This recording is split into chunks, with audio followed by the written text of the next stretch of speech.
Now let's continue factoring out the GCF first. Try this one. Both terms share a common factor of 2. Once I factor that out, then I'll need to use the difference of two squares. This will be the quantity 3x squared. This will be 2 squared. So here's my final factored form. Please notice all these factors are prime and can't be factored further. How about here? In this case, all three terms share a greatest common factor of 3. Now I need to use the AC method. AC is 30. So I'll find the factorizations of 30 and look for one that might add up to negative 13. I actually have a couple. This one might right here, if I have negative 15 plus 2. This one might also add to negative 13 if they're both negative. Only this one, though, will work, since if I choose this one, 2 and negative 15, when I multiply I'll get a negative 30, not a positive 30. So I'll think of this one as negative 3 times negative 10. That will give me my coefficients for my first degree term. Then I'll factor by grouping, remove my non-essential parentheses, and have the product of prime factors. Here's another.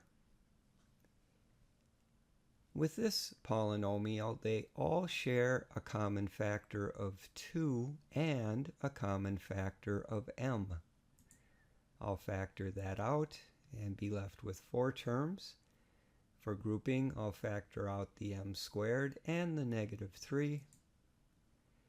Then I'll factor out the GCF of the quantity m minus 2.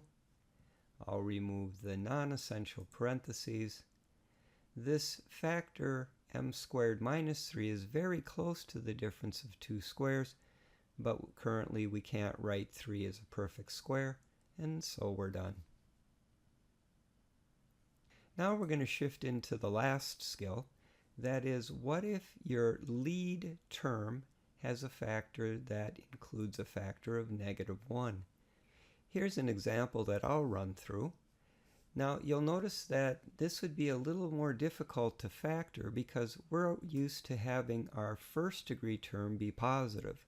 You can factor this form, but it gets confusing given all the practice we've done when our first term is positive. So what we do is we factor out a factor of negative 1 from all the terms. Notice that everything that was negative will become positive, or also thinking of it as additions will become subtractions, and subtractions will become additions. Now we'll factor this trinomial using our usual techniques of, in this case, guess and check, and then still removing the non-essential parentheses. Here's our final factored form. Try this one. After writing in standard form, I'll factor out a factor of negative 1. I'll be left with t squared minus 36, which factors to t minus 6, t plus 6, because it's the difference of two squares. How about here? Because my first term has a negative coefficient, I'll factor out a common factor of negative 5. I'll be left with a trinomial, again a good candidate for guess and check. It'll factor to t plus 3, t plus 1, and I'll remove the non-essential parentheses. How about this one? After writing in standard form, I notice my first coefficient's a negative 6. All three terms will share a common factor of 2. And I'll have to factor out this factor negative 1 along with the 2. That will leave me with this trinomial. This is a good candidate for the AC method. AC is 42, B is negative 13. I can go through my factorizations. I'm looking for the one that might be a 13, and here it is right here, as long as both factors are negative. I return to my trinomial and go through the rest of the AC method and remove my non-essential parentheses. Try this one. My binomial's in standard form. Both of these terms share a common factor of negative 2t squared.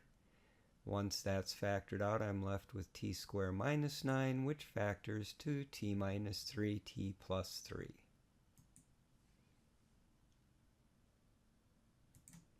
And here's our last one. My first term has a negative coefficient, so I'll be factoring out a negative GCF.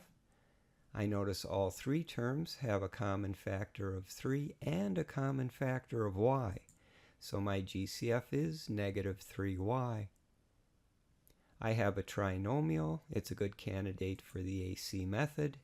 AC is negative 18, B is negative 17. Here's my factor pairs, and the first one looks like my best choice, as long as 1 is positive and 18 is negative. I rewrite my first degree term, use factoring by grouping, and remove the non-essential parentheses. When you're doing these, please make sure to always bring down that first GCF. If you don't, it's common to forget about it by the end of the process. Well, that concludes this video where we've been looking at the special case when our first term has a factor of negative 1.